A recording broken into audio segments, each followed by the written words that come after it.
Hello, everybody. I am Tony George, and he is Sean Salisbury, and this man is 82% against the spread over the last 3 weeks with these head-to-head picks. Sean, you're going to have every handicapping service in the country knocking down your door here pretty quick. I'll tell you that.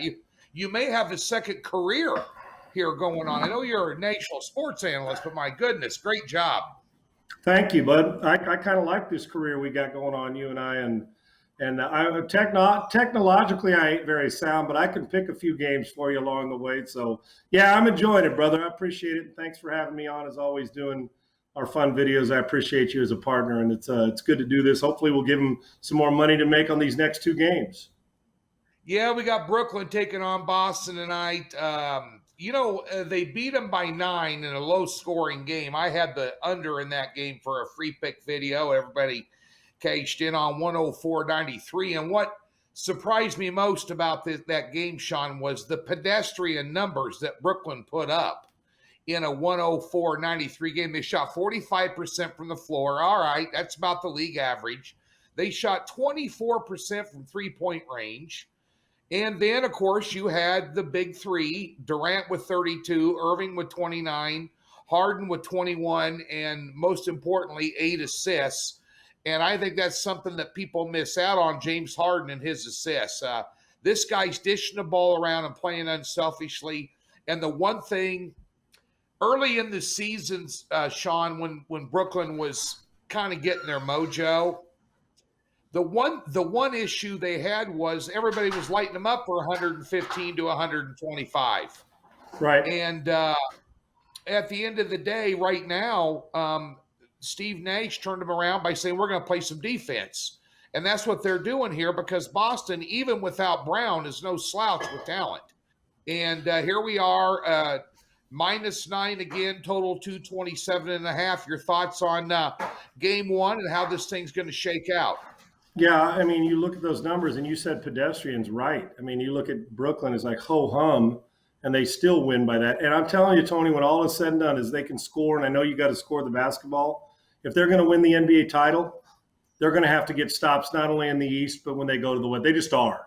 And we've seen this movie before by that Golden State, 73-win team or 72-win team, whatever that was. They also led the league in defense. We've mentioned that before. So with all the great scores, if you play Philadelphia, you deal with Embiid, right? And that offense, and Tobias Harris, they can score. If you deal with, Milwaukee, Giannis and Middleton are going to score. So you're gonna have to get stops, because we know they can score as well. And I love the fact that they've gotten better defensively. And it's interesting, you mentioned Harden, the third leading scorer of those three in the last game, but getting people involved. It's amazing how the narrative shifted on him. The narrative in Houston was bad leader, great offensive performer, and you could count on him to get his triple-double or at least close every night, and was going to score 38 on you when you blinked. Now he's getting credit for being a great leader in Brooklyn, and that this is a whole new level. And sometimes, guys, the narrative can shift. I can tell you this. While the under hit last time, there ain't no way that in my opinion, that this is Celtics, Pistons, Celtics, Lakers, 97-94 again. Boston will score over 100 points tonight. They'll play better, but I'm telling you, Brooklyn's this is 120 some points waiting to happen. I don't ever like, what's the line? It's like 8 or 9 points, right, Tony? 8 points is that last I saw. I just 9. I'm always uncomfortable in playoffs. It seems like so many points, and I know how good Brooklyn is, but there's pride on the other side. I look at it and I say, okay, jump on it, but I would imagine Boston's got to respond a little. They'll play better offensively.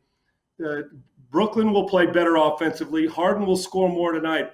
This is a game in the high teens and 20s. I'm taking the over in this one, and I feel quite comfortable with it, because I don't think Boston, even though injury-wise it can slow you down a little, I expect them to play better than 90 points, 90-plus points. I like the over in this game, and I think Brooklyn is in for a trifecta of big scoring tonight. Even though the big two had it, the big three is going to add about 8 to 10 more points tonight, and James Harden. I got Brooklyn and Boston in the over tonight. I think it's 220 plus or 230. I like the over, both teams in the teens. If it's a blowout, then the blowout will be that Brooklyn will be pushing 130 in the game.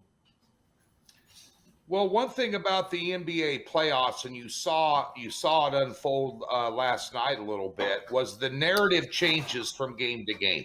Yep. And these guys have played to 4 straight unders. And you take a look at the numbers last game: 45% from the floor for Brooklyn, 24% from 3-point range. They did hit about 25 out of 27 free throws. But at the end of the day, 37% across the board for Boston from the floor. Both teams are going to shoot better. Yep. Last night Milwaukee shot better. Last night Denver played better. And I kind of like Portland in that series. I did have a free play loss on Portland, but the narrative's going to change here. This is not a 104-90 some game tonight. You got, and even though Brown is out, you got Tatum and Walker and Williams and Smart. You got a lot of talent over there at Boston. And Brad Stevens is going to realize if we want to slow it down, control pace, and grind it out, we're going to get our asses kicked. Yep. Because Brooklyn answers shots. And I agree with you. Over 227, Sean. 227 and a half right now. And I think you'll see this total continue to climb a little bit. And then late, they'll come in and try and pound the under. I think it's going to be 123, 115, something like Agreed. that type ball game.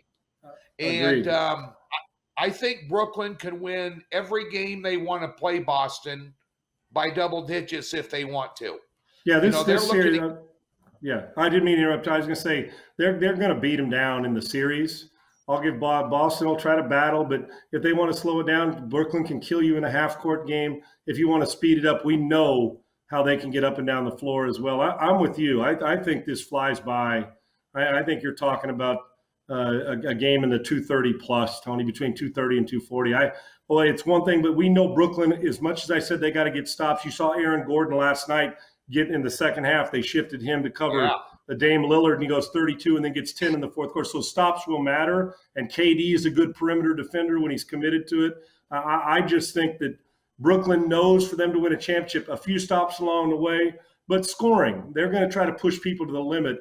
And this is a game that you and I probably with 3 minutes to go in the game, and people who bet on it will say, okay, the over's about to hit. One jump shot with 3 minutes to go, and you still got plenty of room. I think that's what you're going to see tonight. His name is Sean Salisbury. His dog's name is Patron. By the way, yes, we're making Patron famous on the Doc Sports videos. We are in consensus on the over tonight in the Boston-Brooklyn game. You can find Sean at Sean Unfiltered on Twitter, and you can find him hosting one of the best sports talk shows in the country, and that is the Sean Salisbury Show, and that can be found at iHeartRadio. Be sure and tune in on this page today and get our Major League Baseball takes as well. And don't forget to get over to Docs, take advantage of the free $60 and get it done big time today with all your sports handicapping needs. Thanks for tuning in.